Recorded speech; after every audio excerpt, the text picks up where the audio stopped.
Feliz sábado a todos. Es un placer poder estar adorando al Señor en comunión. Os pido que me acompañéis en esta breve oración. Padre Celestial, me encomiendo a ti, encomiendo a mis hermanos queridos. Sea el Espíritu Santo quien dirija mis palabras y pensamientos, de forma que solo tú seas nuestro objeto de adoración y que nos instruyas y prepares para la crisis que nos espera. Te lo pedimos de corazón, confiando solamente en el precioso nombre de Jesús. Amén.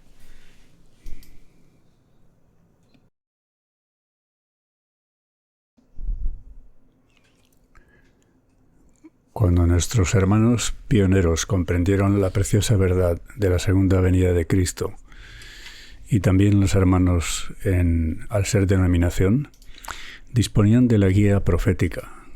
Esa guía profética estuvo en el principio del movimiento adventista y ha de seguir estando al final de nuestro movimiento. Ellos tenían una gran bendición, la luz profética. Nosotros la seguimos teniendo, pero tenemos además otra bendición de la que ellos carecían, la historia. Lo que para nosotros es hoy historia, para ellos era el presente. Ellos no tenían esa ayuda de la historia que estaban protagonizando. Necesitamos ambas cosas, la sabiduría profética y el conocimiento de la historia, a fin de estar preparados para la crisis que nos espera.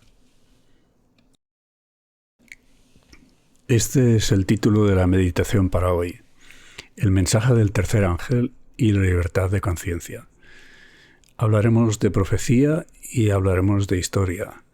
La primera la consideraremos con brevedad por ser un tema ya bien conocido. Dedicaremos mayor atención a la segunda parte. La libertad de conciencia no es el todo del mensaje del tercer ángel, pero es un aspecto básico, fundamental de ese gran mensaje que define nuestra misión. Un tercer ángel los siguió, diciendo a gran voz: si alguno adora a la bestia y a su imagen y recibe la marca en su frente o en su mano, él también beberá del vino de la ira de Dios. Y será atormentado con fuego y azufre delante de los santos ángeles y delante del Cordero. Y el humo del tormento de ellos sube para siempre jamás. Y los que adoran a la bestia y a su imagen no tienen reposo día ni noche, ni cualquiera que tomare la señal de su nombre. Sin duda ninguna, se trata de un asunto de adoración.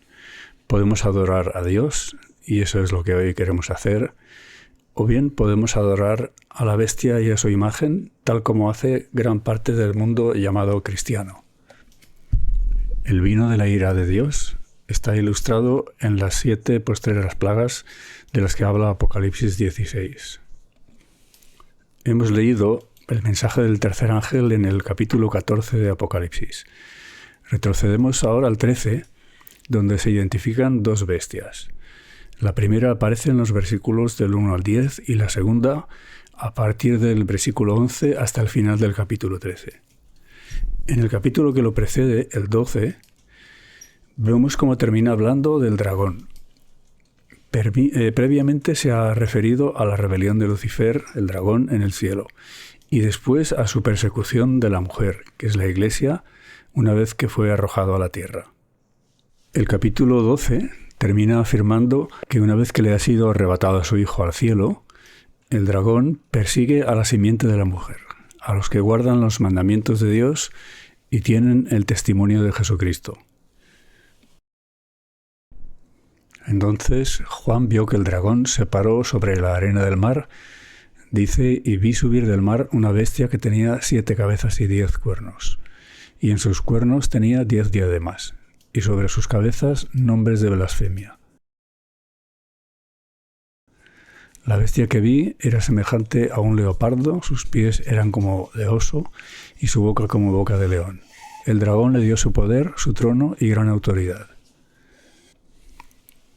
Por ese motivo estaba el dragón en pie en la arena del mar, viendo cómo surgía la bestia, para transferirle ese poder que había venido ejerciendo mediante Babilonia, Medo-Persia, Grecia y Roma pagana, ahora se lo iba a transferir a Roma papal. retrocedemos nuevamente al capítulo 12 para identificar al dragón. Ahí nos habla de otra señal que apareció en el cielo.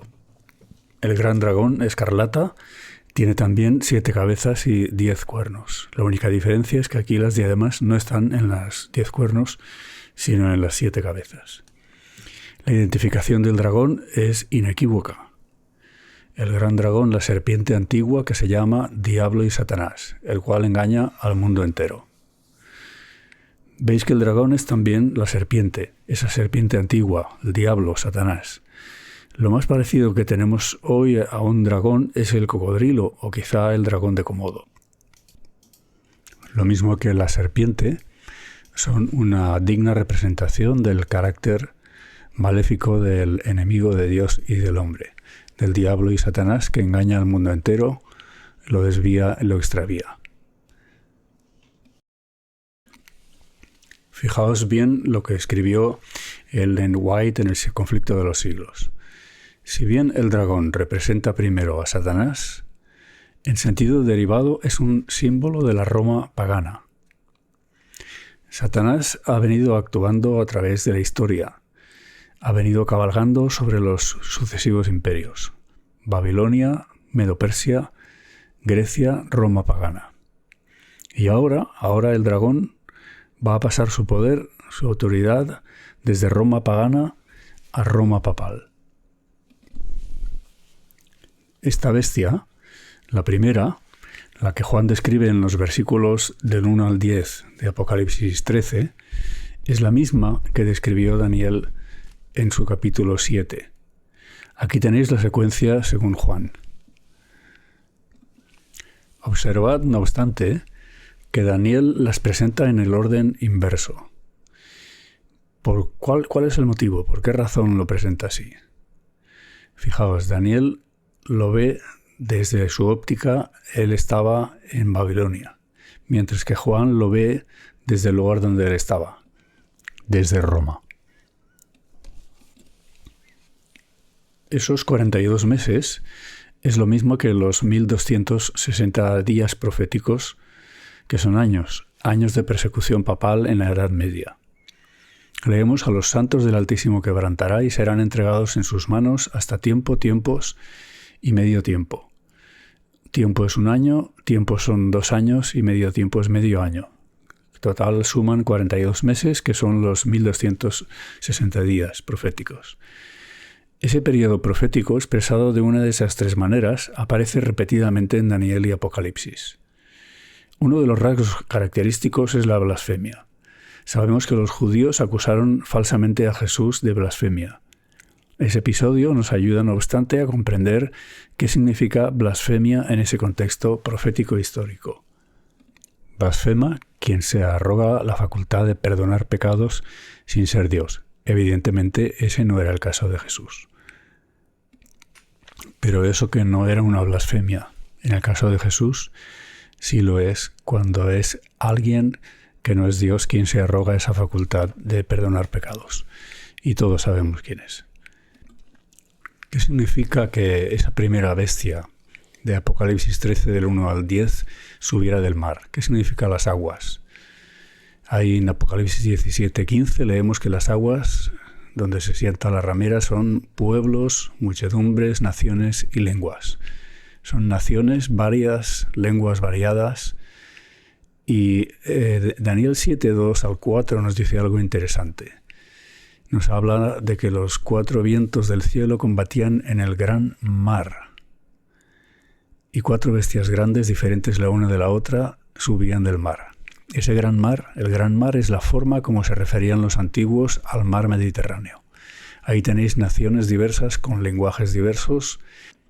Es la parte habitada del mundo en aquel tiempo y es el terreno en el que surgió la Roma papal. Y se presenta aquí la segunda bestia de Apocalipsis 13, que en contraste con la anterior, con la primera, no surge del mar, sino de lo contrario, de la tierra. El mar representa una zona poblada por diversas naciones y lenguas. En contraste, la tierra ha de representar una zona relativamente despoblada. Hay aquí una palabra muy importante. Después. Después vi otra bestia que subía de la tierra, etc. No podemos proyectarlo todo, pero justo los versículos que lo preceden presentan el episodio en el que se produce la herida mortal del papado y muy importante, la herida mortal del papado como poder perseguidor. No es la desaparición del papado, sino el cese de su acción perseguidora. Y aquí tenemos al Papa Pío VI, que fue preso por el general Berthier de Napoleón, fue llevado al exilio y tuvo lugar el final de los 1260 años, días proféticos de persecución papal. Y estamos hablando del año 1798. Después de eso es cuando aparece esta segunda bestia de la que nos habla Apocalipsis 13 a partir del versículo 11. ¿Cuál es la nación poderosa que estaba surgiendo de la tierra en un lugar relativamente despoblado después de 1798? Estados Unidos. Estados Unidos de América. Si alguno adora a la bestia y a su imagen y recibe la marca en su frente o en su mano, esto es lo que hemos leído en Apocalipsis 14:9, el mensaje del tercer ángel. Tenemos identificada a esa otra bestia que subía de la tierra, Estados Unidos. También hemos identificado a la primera bestia, Roma papal. ¿Cuál es la imagen de la bestia?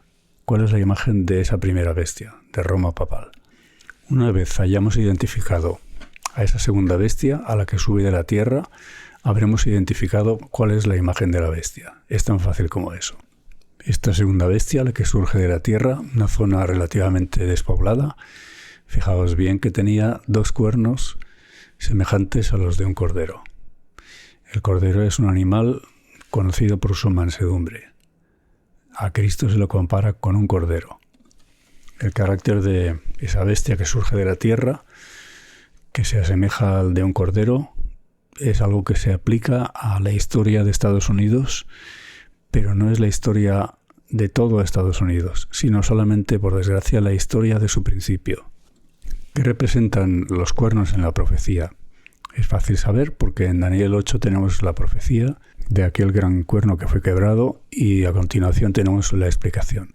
Después de aquel cuerno sucedieron 4 cuernos en su lugar, que son reinos. Esta segunda bestia también lleva cuernos. Pero el contraste es marcado porque esta otra bestia no tiene coronas, no tiene diademas en los cuernos ni en la cabeza. ¿Por qué? Porque, ¿qué significan las diademas? Las diademas significan reino, un reinado.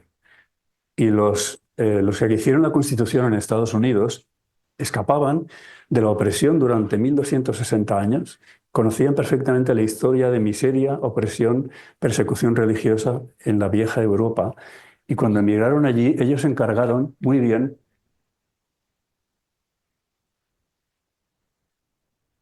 Esto se nos adelanta. Se encargaron muy bien de que allí no se reprodujera esa teocracia perseguidora, esa falsa teocracia, porque no era Dios quien dirigía aquello.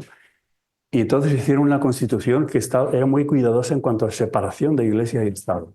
Hicieron una nación que fuera un gobierno sin rey y una iglesia sin papa. El gobierno consistía en el pueblo dirigiendo al pueblo, representantes del pueblo dirigiendo al pueblo, y una iglesia que no tuviera papa, porque ellos sabían en qué consistía el papado y cuál era la consecuencia. Es decir, separación de iglesia y Estado. Pero eso fue el principio. Por desgracia no termina así. Fijaos bien, cuando el dragón le dio su poder a la Roma pagana para pasar a ser la Roma papal, ¿qué es lo que hizo Roma papal durante los 1260 años? Opresión, persecución, martirio.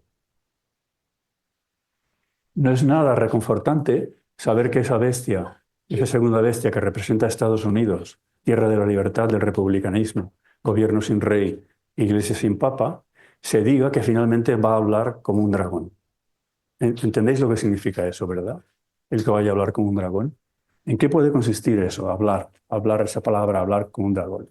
El hablar de la nación son los actos de sus autoridades legislativas y judiciales. Eso es hablar. Por esos actos la nación desmentirá los principios liberales y pacíficos que expresó como fundamento de su política. La predicción de que hablará como dragón y ejercerá toda la autoridad de la primera bestia, Roma papal, anuncia claramente el desarrollo del espíritu de intolerancia y persecución. Fijaos bien que hasta ahora todas las bestias, cuando una bestia ha aparecido, cuando aparece Medo-Persia, Babilonia se eclipsa. Cuando aparece Grecia, Medo-Persia se eclipsa. Cuando aparece Roma, se eclipsa Grecia. Pero esta no.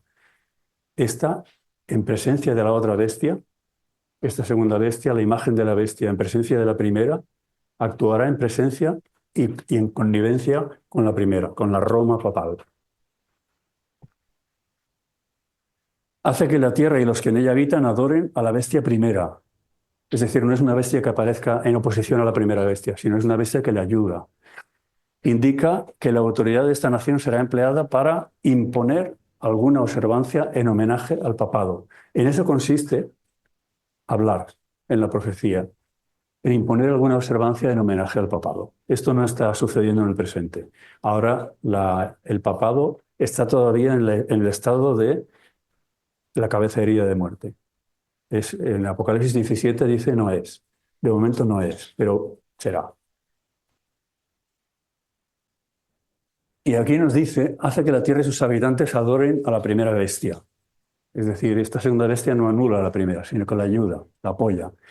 Nos habla de señales, fijaos bien, señales, engaña. Hace que, diciendo a los habitantes de la tierra, que le hagan una imagen a la bestia que fue herida de espada y vivió. Es decir, la segunda bestia de Apocalipsis 13, la que empieza en el versículo 11, es la imagen de la primera bestia. La que la refuerza, la que la resucita, la que la cura de su herida de muerte. No es la Italia de Mussolini, es Estados Unidos. Y fijaos lo que pasará. La Iglesia y el Estado como asuntos separados. ¿Qué pasa cuando se juntan la Iglesia y el Estado? Pasa que se configura una teocracia. Se reproduce lo que sucedió en la Edad Media. Entonces la Iglesia cuenta con el poder del Estado para poder ejercer autoridad, opresión, persecución hacia aquellos que no piensan como ella. Y esa persecución fue el resultado de la Iglesia en el desierto, el que padeció la Iglesia en el desierto en la Edad Media. Hay otra forma en la que se refiere a esa misma segunda bestia, la profecía. Está en Apocalipsis 19. Aquí está hablando ya de cuando es destruida junto con la bestia. La bestia fue apresada y con ella el falso profeta. La bestia es la primera bestia y el falso profeta es la segunda bestia, la imagen de la bestia. Ese es el que había hecho señales y había engañado a los que recibieron la marca de la bestia y habían adorado su imagen. Estamos hablando de lo mismo. Fijaos que aquí tenéis señales y engaño. Y aquí señales y engaño. Aquí se le llama la segunda bestia en Apocalipsis 13. Vemos que es la segunda, que está en Apocalipsis 13, versículo 11. Y en Apocalipsis 19 se presenta como el falso profeta. El profeta verdadero habla en nombre de Dios.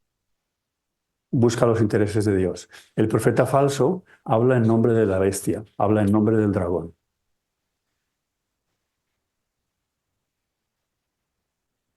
Aldin Magan. Vi que la bestia con dos cuernos tenía boca de dragón, que su poder estaba en su cabeza y que su boca pronunciaría el decreto. Luego vi que la madre de las rameras no era lo mismo que las hijas. Aquí nos habla de Babilonia, la madre. Creo que es Apocalipsis 17:5, no, aunque no estoy seguro. Babilonia, la madre.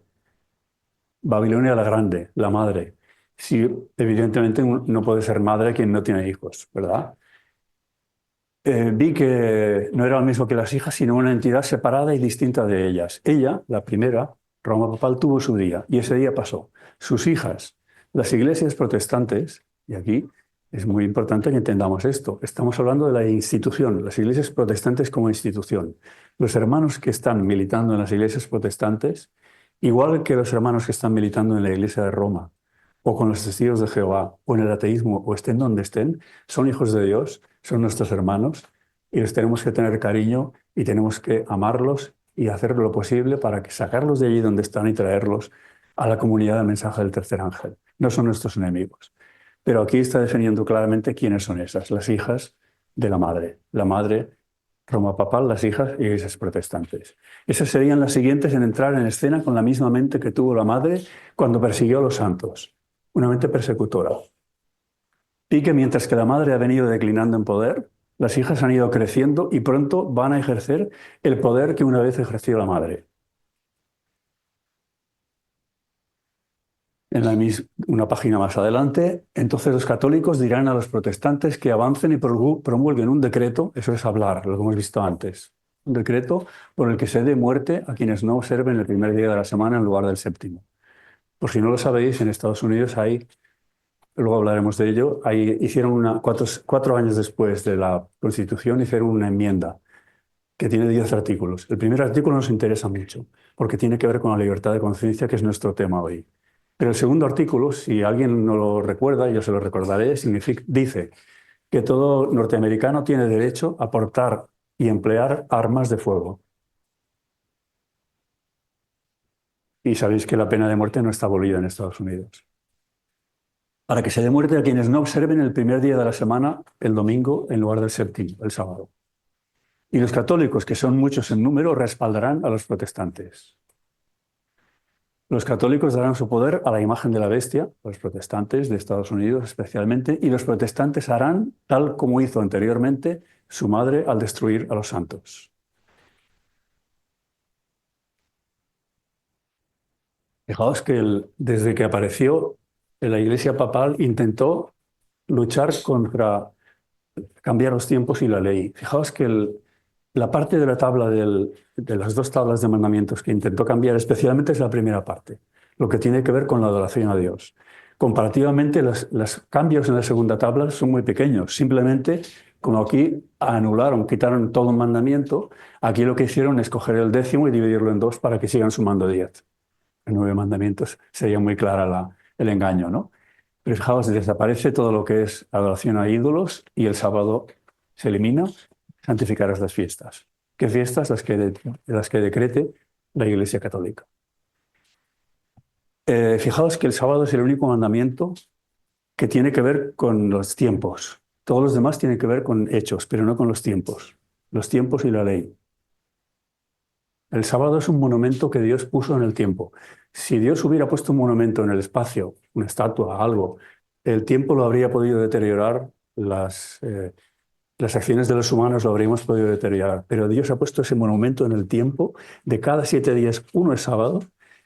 Y Dios lo ha prometido en Jeremías 33 está, mientras no faltará la siega y la siembra, y cada día irá seguido por la noche, y la noche por el día. Ese es el monumento. Ese es el monumento, lo que quisieron cambiar desde el principio. Hablará, dice Apocalipsis 13:15, la imagen hablará y hará matar a todo el que no la adorara. Fijaos bien, hace en el siglo XVI, noblemente, el movimiento de la Iglesia, los protestantes, Lutero y todos los que siguieron, lucharon contra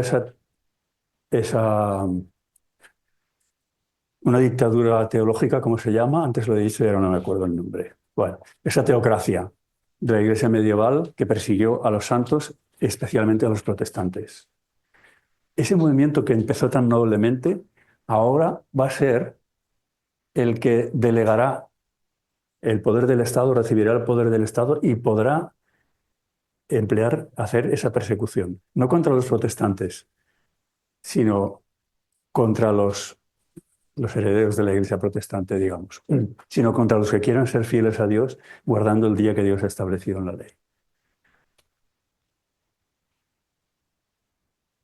Es muy fácil saber cuál es la marca de esa de la que habla Apocalipsis 13 si sabemos cuál es el sello de Dios. Santificad mis sábados y sean por señal entre mí y vosotros. Si la señal, la marca de Dios es el sábado, pues está claro cuál es la marca del enemigo. Aquí nos habla en el capítulo 31 de Éxodo, estos versículos, pero si vais al versículo 13, aquí nos habla de Dios creador. La razón por guardar el sábado no es porque seamos judíos o porque tengamos sangre judía, yo creo que no la tengo, sino porque en 6 días hizo Jehová los cielos y la tierra. Si podemos cambiar eso, podríamos cambiar el día de reposo. Si no podemos cambiar la creación, no podemos cambiar el día de reposo, ¿comprendéis? ¿Hasta qué punto es tan inamovible como el autor eterno de ese mandamiento? Bueno, aquí nos habla de creación, perdón, pero en el versículo 13 nos habla de redención. El sábado como señal de que es Dios quien nos santifica. No nos engañemos. No podemos hacernos santos guardando el sábado. Olvidad de eso, es imposible. El sábado lo guardamos para recordar que el único que nos puede hacer santos es el Espíritu Santo. Dios es el que nos creó, Dios es el que nos santifica, Dios es el que nos salva, Dios es el que nos vivifica. Si os aferráis al falso día de reposo, fijaos bien, ahora no estamos hablando del presente. Esto está expresado en presente, pero está hablando del futuro. Nadie ha recibido hasta el día de hoy la marca de la bestia, señal de la bestia. Pero esto es lo que va a pasar. Si os aferráis al falso día de reposo, al domingo, negándoos a santificar el día de reposo que Dios llama mi día santo, el sábado, recibís la marca de la bestia. ¿Cuándo ocurre esto? Cuando obedecéis el decreto que os ordena dejar de trabajar en domingo. Fijaos bien en esta fecha. Esto lo escribió en 1897. En esta época existía una crisis de intento de ley dominical nacional en Estados Unidos a la que enseguida prestaremos atención. Por eso ella lo expresa en el presente, porque eso ya era un presente inminente en aquel momento. Y aquí tenéis algo en lo que no nos detendremos, pero son expresiones de autoridades que llevan el primatur de la Iglesia Católica, reconociendo que ellos han sido los que han cambiado el sábado por el domingo. Pues podéis leer la Biblia desde Génesis hasta Apocalipsis, no encontraréis un solo versículo que autorice la santificación del domingo. La Biblia decreta la observancia religiosa del sábado, un día que nosotros, los católicos, no observamos jamás. Este cardenal Gibbons es curioso, este era como el nuncio, era el cardenal que había elegido el Papa, que era León XIII, tanto León XIII como Gibbons, para Estados Unidos. Este estaba en Estados Unidos. Los dos fueron contemporáneos de John Waggoner, de la hermana White, y de la crisis de la ley dominical en la que enseguida entraremos. ¿Cuál es el Sabbat? El Sabbat es el sábado. Son católicos, autoridades católicas. ¿Por qué observamos el domingo en lugar del sábado? Porque la Iglesia Católica transfirió la solemnidad del sábado al domingo. Esto tiene mucha importancia, son documentos históricos. Ahora la Iglesia Católica no dice eso. Ahora ha retomado los argumentos de los protestantes que decían, no, porque Dios abolió la cruz, abolió el mandamiento del sábado en la cruz, etc. Ahora no dicen eso. Ellos quieren hacer creer que siempre desde la resurrección de Cristo ya hay que guardar el domingo. Pero la historia no dice eso. Y por eso esto es importante que nosotros lo tengamos en mente. Aquí tenéis otro, pregunta, ¿cómo prueba que la Iglesia tiene poder para decretar fiestas y días santos? Pues por eso mismo, porque lo ha cambiado. Si no hubiera cambiado, no tendría poder. ¿Os imagináis qué argumento? La Iglesia Católica afirma que el cambio fue su propio acto, y el acto es una marca, vaya palabra, ¿no? Vaya palabra eligió, una marca de su autoridad eclesiástica en materia religiosa.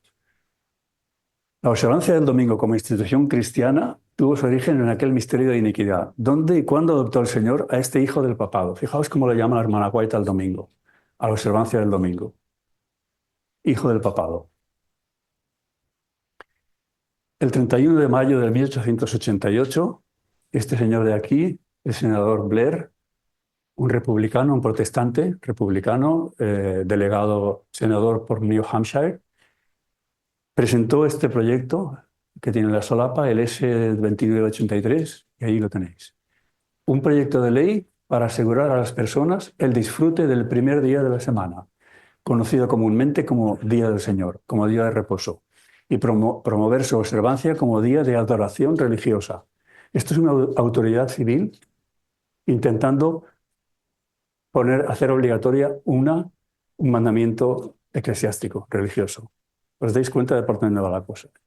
Esto pasa el 31 de mayo de 1888. Justo en aquel momento, un poco tiempo alrededor a la fecha, 6 de noviembre, esto pasa en mayo, en noviembre hay elecciones presidenciales, pasó como en 2010 y en 2016, que el candidato que tuvo más votos no fue el que ganó, cambió de Partido Demócrata a Republicano. Se modificó eso, cambió el curso de ese proceso de intentar avanzar una ley dominical en Estados Unidos, no cambió para nada. No penséis que hay un partido muy malo y otro muy bueno en ninguna nación. El partido que puede intentar promover la obligatoriedad de guardar el sábado por motivos para hacer una nación cristiana, como dicen ellos, el otro partido que no es como ellos puede estar muy de acuerdo con que se haga obligatorio el guardar el domingo para preservar el medio ambiente o para preservar los derechos de los obreros, por ejemplo. Quizá no sea la promotora, pero estará de acuerdo. En todo caso, aquí no cambió para nada. Todo siguió el curso de la misma manera. En diciembre de 1888 se comenzó el debate parlamentario para avanzar esa propuesta de ley dominical y que fuera un decreto a nivel nacional. No nos engañemos, eso ya existía, igual que existe en muchos países. En España, por ejemplo, tenemos leyes dominicales. No debemos de esperar que haya una ley dominical, ya hay. No, la gente no la conoce y no se suele aplicar, pero existe. El hermano Soret, en Calahorra, intentó abrir su negocio los domingos y fue al juicio, lo llevaron a juicio, apeló y perdió el juicio y perdió la apelación. A mí me pueden multar por sacar la motosierra y hacer leña un domingo por la mañana si quisieran. No lo hacen, pero lo podrían hacer. La ley está. En Estados Unidos ya existían leyes dominicales a nivel de estados. Había hermanos adventistas que estaban encarcelados y habían sido multados, pero faltaba una ley dominical nacional para todo Estados Unidos. Esa es la situación. Eso se empezó a discutir en diciembre, pero pasa algo interesante.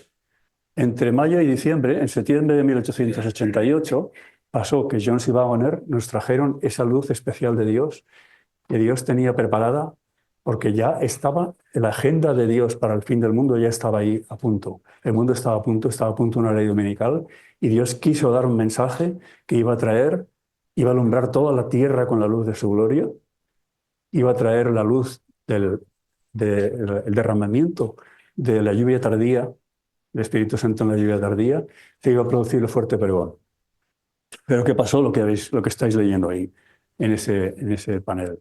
Fue resistida a la luz y en gran medida ha sido mantenida lejos del mundo por el proceder de nuestros propios hermanos.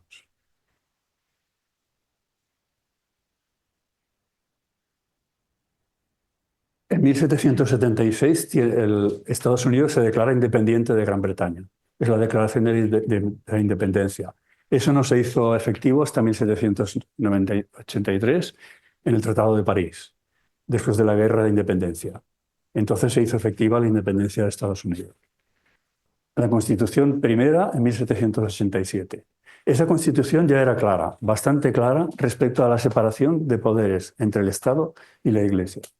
Pero por si eso fuera poco, en 1791 aparece la primera enmienda a la Constitución de Estados Unidos. Y esa enmienda vamos a leerla, grabadla en vuestra mente porque es muy importante lo que dice. El Congreso, es decir, la fuerza política en Estados Unidos, no promulgará ninguna ley respecto a establecer una religión, ni promulgará ninguna ley respecto a prohibir una religión. ¿Os parece que eso es libertad de conciencia? Sí, ¿verdad? Habla de más cosas, de libertad de expresión, etc. Pero eso la cuestión mollar es esa. Fijaos bien, en Daniel 3 sucede que a los tres jóvenes que no querían adorar la estatua los llevan al horno de fuego. Fijaos que ahí tenemos la obligación de inclinarse delante de la imagen de la bestia, en este caso Medo-Persia. ¿Eso qué es? Eso es una transgresión de la primera parte de la primera enmienda a la Constitución de Estados Unidos. Estaba ahí el Estado oprimiendo, intentando establecer, obligado a la fuerza, tenían que seguir esa religión del Estado. ¿Qué tenemos en Daniel 6? Daniel quería orar, quería ejercer, vivir su religión de acuerdo a los dictados de su conciencia. ¿Le dejan? No le dejan. Lo meten en la jaula, en la cueva de los leones. ¿Eso qué es? Transgresión de la segunda parte de la enmienda a la Constitución. El Congreso no prohibirá el libre ejercicio de una religión. Los dos aspectos van a estar en el decreto de ley dominical cuando se imponga la marca de la bestia. Harán obligatoria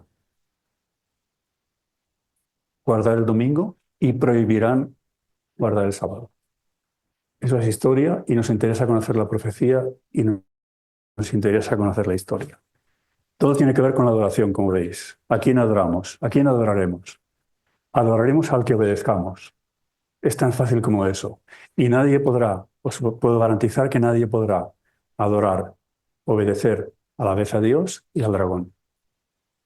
Habremos de elegir. Pero esa elección que tendremos que hacer, la tenemos que hacer cada día. Ahora, cada día. Tenemos que educarnos para estar siempre, como hemos dicho, como hemos visto en la escuela sabática y se ha comentado, en comunión con Dios. De forma que si algo nos va bien, inmediatamente demos gloria a Dios. Y si algo nos va mal, inmediatamente pedimos ayuda a Dios. Que estemos en actitud de oración constante. Esa es la preparación para la crisis final. Ahí tenéis a un tal de Santis, es uno de los candidatos del partido que finalmente ha ganado las elecciones ahora en Estados Unidos. Hace unos meses, cuando vio que él iba rezagado en las votaciones respecto al candidato que finalmente ha sido el presidente electo, decidió una cosa. Decidió abandonar la defensa de la primera enmienda a la Constitución que antes había defendido. Pensó, este otro me gana por mucho, voy a hacer lo que él hace a ver si así puedo yo tener la gran popularidad que tiene él. Y lo que hizo fue decir que renunciaba a la primera enmienda de la Constitución de Estados Unidos. ¿Qué significa renunciar a la primera enmienda? Significa permitir que el Estado legisle religiosamente, que obligue a una religión y que prohíba otra religión. Eso es lo que significa, entre otras cosas. Pero este no es el que ganó. Pero el que ha ganado finalmente las elecciones, el próximo presidente de Estados Unidos, Biblia en mano, yo he visto un vídeo en el que dice que su propósito es cristianizar a Estados Unidos, hacerla un país cristiano, con la Biblia en la mano, ¿eh? Es decir, yo no digo que vaya a haber una ley dominical dentro de un año, ni dentro de medio, ni dentro de 3 años, no lo sé. Pero lo que digo es que da la impresión de que el mundo está muy preparado para que eso suceda. Es muy posible que pronto en Estados Unidos se produzca venga a ser una nación tan cristiana como la Iglesia Católica que persiguió durante 1260 años en la Edad Media. Eso es más que posible. El mundo está preparado para eso. ¿Estamos nosotros preparados para eso? ¿Estamos dando al mundo y estamos nosotros eh, teniendo una idea clara de la profecía, de lo que nos espera y de cómo tenemos que actuar? ¿Estamos dando un mensaje claro de libertad de conciencia?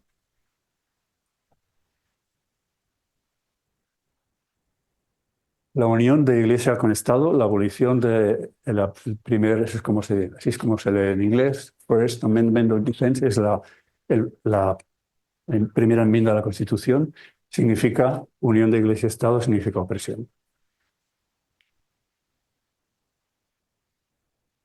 Esto ya lo hemos dicho. Constantino, la primera ley dominical es del año 300. Constantino, el emperador, se convirtió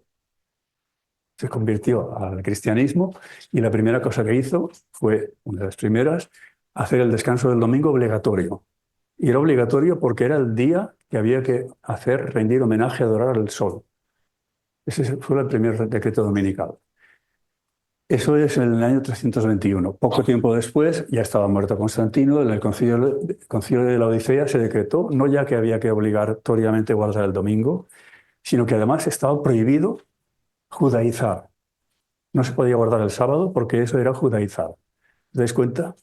Los decretos dominicales tienen siempre dos caras: la prohibición de una religión y la obligatoriedad de otra religión. Eso fue una transgresión de la primera parte de la enmienda y esto de la segunda parte.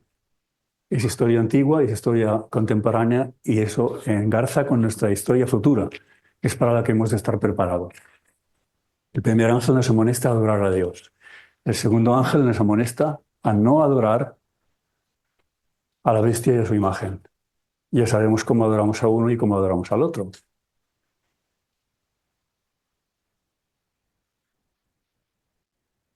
Este fue el argumento entramos dentro del debate del Congreso, el Senado de Estados Unidos, Si es necesario el día de reposo, este es el argumento de Blair, el senador que lo presentó.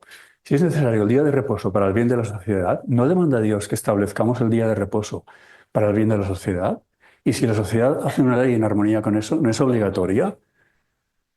¿Veis por dónde va?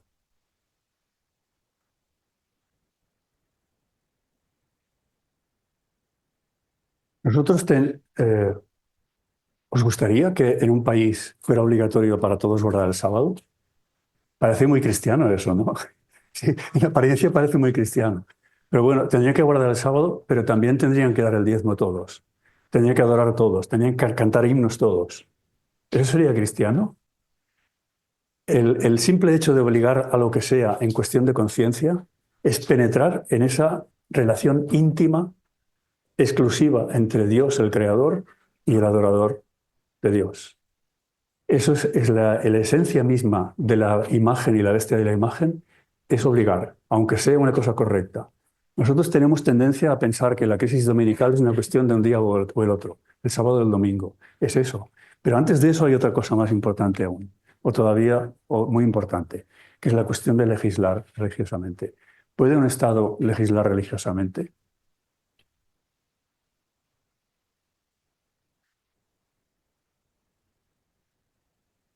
Bueno, Blair tenía un argumento. El argumento es que en el antiguo Israel, que era el pueblo de Dios, ¿estáis de acuerdo de eso? En eso era el pueblo de Dios, Israel en el Antiguo Testamento.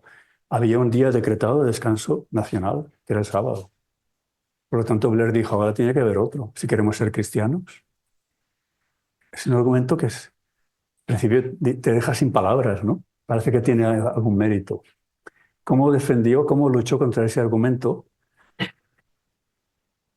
Wagner?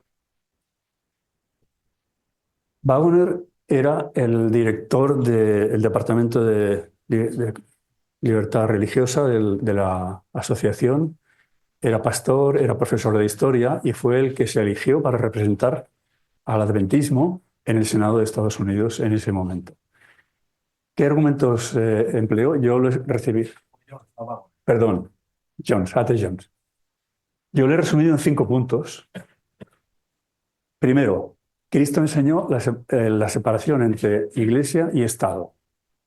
Dad a César lo que es de César y a Dios lo que es de Dios. Y el reino de Cristo no era de este mundo, no era de César, era de Dios. Segundo punto, el Israel temporal era una democracia, perdón, era una teocracia. Era una teocracia. No es que el hecho que hubiera un rey no es que fuera la voluntad de Dios, no era la primera voluntad de Dios, pero Dios eh, toleró, permitió eso, y Dios era el legislador en esa teocracia, y los que se sentaron en su trono, ahí lo tenéis, Salomón, se sentó Salomón en el trono de Jehová, en lugar de David su padre. Esos eran delegados de Dios, era una teocracia auténtica, aunque no era el ideal de Dios, pero esa teocracia era una teocracia. El ideal de Dios es que Dios mismo hubiera sido el rey, pero tenía reyes delegados. ¿Y hasta cuándo sucedió eso? Hay un decreto en la Biblia y es muy claro y es bueno que lo conozcamos, en el que Dios dice, hasta aquí ha llegado la teocracia, aquí se termina. Tú, profano e impío príncipe de Israel, cuyo día vino en el tiempo de la consumación de la maldad, así ha dicho el Señor Jehová, depón la tiara, quita la corona, esta no será más. No será más esta. Al bajo alzaré, al alto, del revés al tal, y no será esta más, no habrá más teocracia, hasta que venga aquel, con mayúsculas, cuyo es el derecho y se le entregaré. Es decir, cuando desaparece la teocracia cristiana en el Antiguo Testamento, todas las teocracias que pueden haber después serán siempre una falsa teocracia al, eh, creada y dirigida por el dragón, no por Dios. El siguiente rey en Israel, el siguiente rey será Cristo. Concebirás en tu vientre y darás a luz un hijo y llamarás su nombre Jesús. Este será grande y será llamado Hijo del Altísimo. Y el Señor Dios le dará el trono de David su padre. Este es el siguiente rey en la saga de la teocracia del verdadero Israel, el Israel espiritual en este caso. Esto no quiere decir que Cristo no haya de ser nuestro rey. Cristo ha de ser el rey en cada corazón, en cada mente de los que estamos aquí. Pero no es el reino de la gloria, es el reino de la gracia todavía. Punto 5, muy importante. Cualquier teocracia ahora significa papado. Significa, fijaos, cuando en el discurso de Pablo, cuando está hablando en Romanos 13 de la necesidad de que el cristiano sea respetuoso, sea cívico y tenga una vida ordenada de acuerdo con las leyes civiles, cita exclusivamente la primera parte, perdón, la segunda tabla de la ley de Dios. No cita la primera, que tiene que ver con la relación entre Dios y el adorador. Ahí el gobierno civil no tiene absolutamente nada que legislar, nada que aprobar, nada que prohibir y nada que obligar. Es una relación sagrada entre Dios y sus criaturas, entre Dios y nosotros. La ley dominical propone legislar respecto al día del Señor, pero tratándose del día del Señor, se lo debemos al Señor, no a César. Responde él y dice, ¿satisfaría su objeción que le llamáramos domingo en lugar de día del Señor? Respuesta de A.T. Jones, no, dado que el principio subyacente, la única base para el domingo es eclesiástica, y la legislación respecto a él sería legislación eclesiástica. House, él se había preparado un discurso para demostrar que eso no era constitucional, una ley dominical, porque estaba contraviniendo la primera enmienda. Pero antes de que llegase a esa discusión, ya el Congreso, no recuerdo cómo, había llegado a la conclusión, quizá era la Corte Suprema, que había declarado que aquello era constitucional. Entonces, cuando él empezó el discurso a argumentar que eso no era constitucional, le dijeron, no, no, no, de eso no se habla más. Ya está aceptado que eso será constitucional. Y eso puede pasar hoy también, o mañana. Sería legislación. Así que él cambió y hizo una defensa espiritual, bíblica, cristiana. Pero fijaos bien lo que él dice aquí. No nos malinterpreten en este punto. Somos adventistas del séptimo día, el sábado. Pero si este proyecto de ley tuviera por fin imponer la observancia del séptimo día, como día del Señor, nos opondríamos a él con la misma contundencia, determinación. Por la razón de que el gobierno civil no tiene nada que ver con aquello que debemos a Dios, con si se lo debemos o no, o con si se lo pagamos o no. ¿Es lícito dar a César la observancia del día del Señor? Muéstreme el día del Señor. ¿De quién es la imagen y la inscripción? Evidentemente del Señor. No es la imagen ni la inscripción de César. No le pertenece, no se le debe a él. ¿Cuál es la imagen e inscripción del día del Señor? El mandamiento del Señor dice, el séptimo día es el sábado del Señor tu Dios. Lleva su imagen e inscripción. Le pertenece exclusivamente a él. Cualquier poder que se atribuya la prerrogativa de castigar al hombre por no querer pagar a Dios lo que es de Dios, se coloca en el lugar de Dios. Es el colmo de la profanidad, de la abominación. El gobierno que pretenda actuar así lo hace en contra de la palabra de Cristo, por consiguiente es anticristiano. Estaríamos igualmente en contra de una propuesta de ley relativa al sábado, ya que eso sería igualmente anticristiano.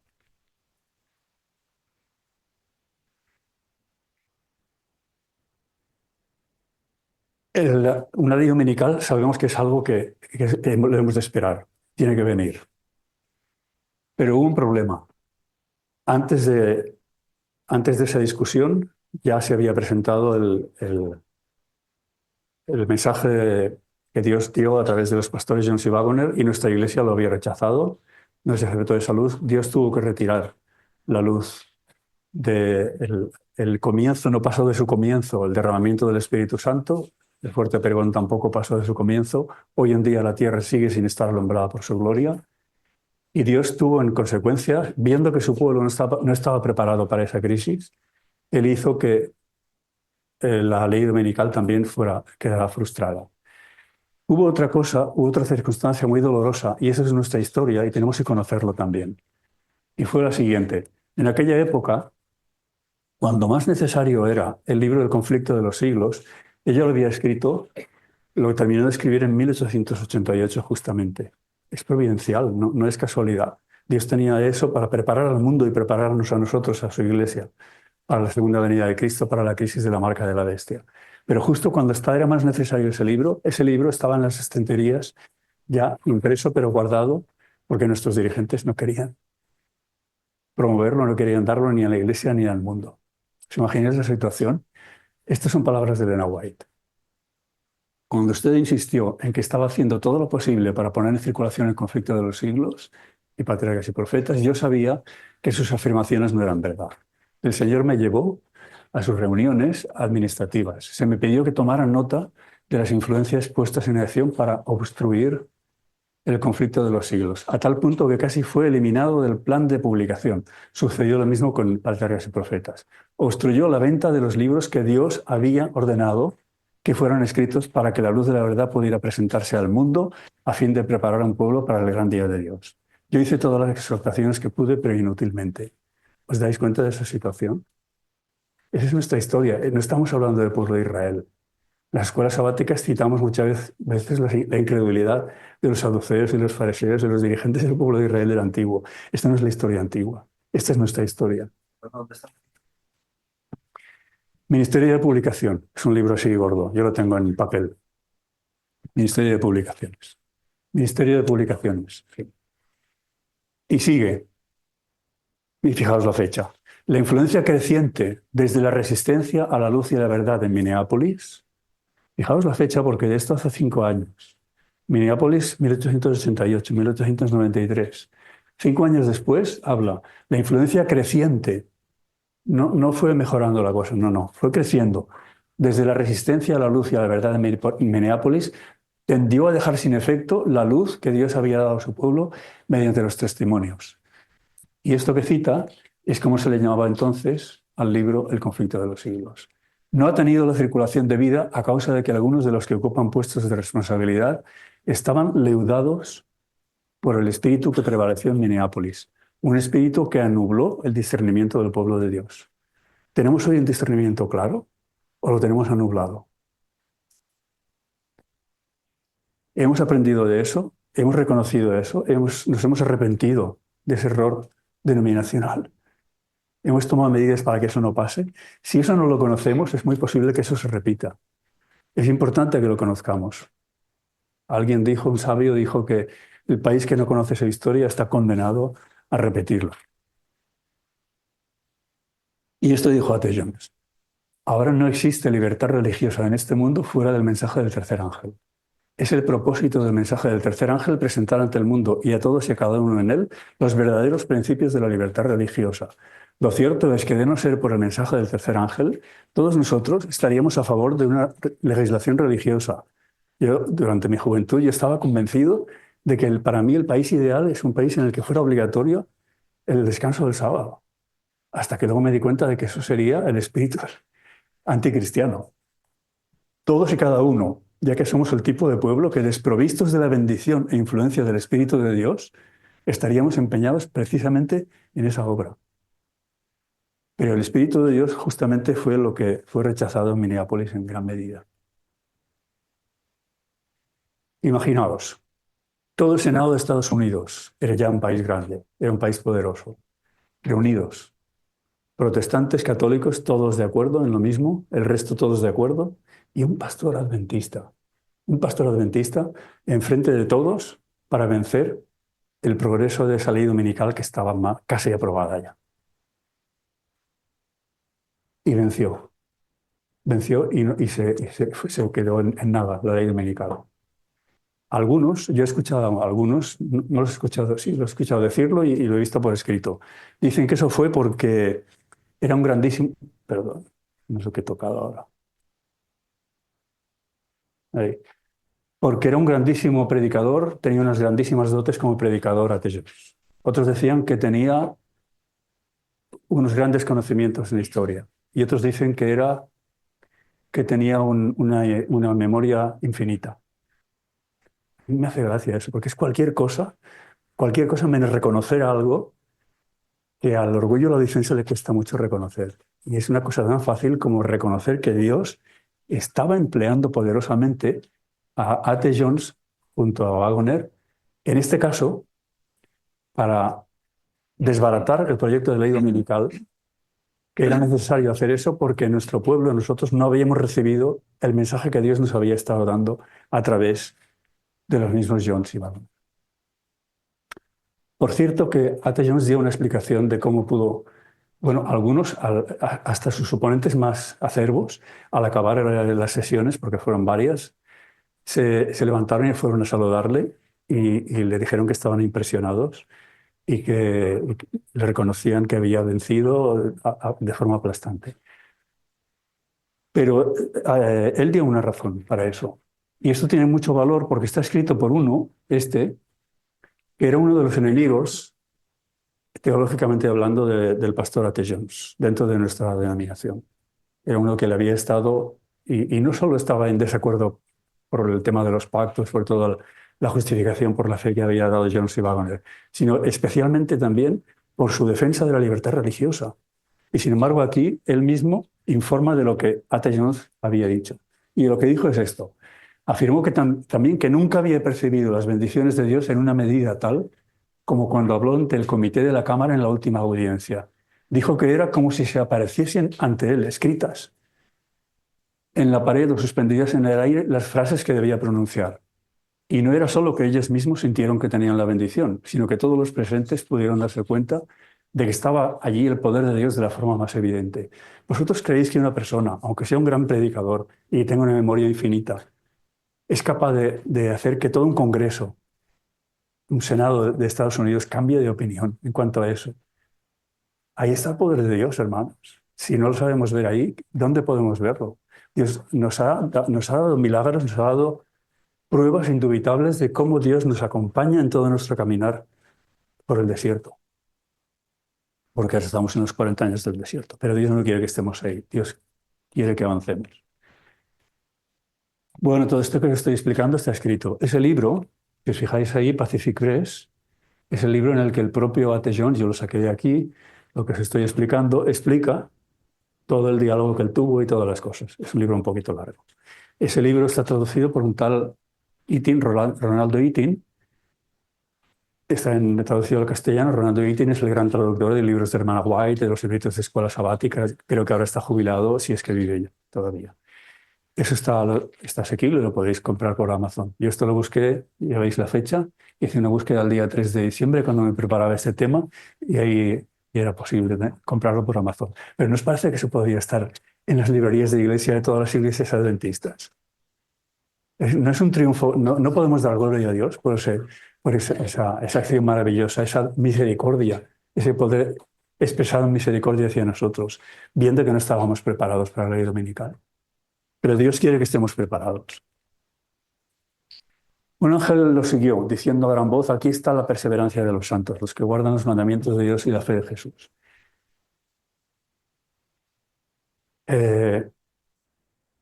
Apocalipsis 13:8 dice que Cristo es el Cordero que fue inmolado desde el principio del mundo. Cristo, el Cordero inmolado desde el principio del mundo. El protagonista de Apocalipsis no es ninguna de las bestias de las que hemos hablado hoy. El protagonista del libro de Apocalipsis es el Cordero, el que aparece más veces en todo el libro, desde el principio hasta el final. Yo soy el Alfa y la Omega. Y de ese Cordero la Biblia dice: verá del fruto de la aflicción de su alma, verá del trabajo de su alma y será saciado, estará satisfecho.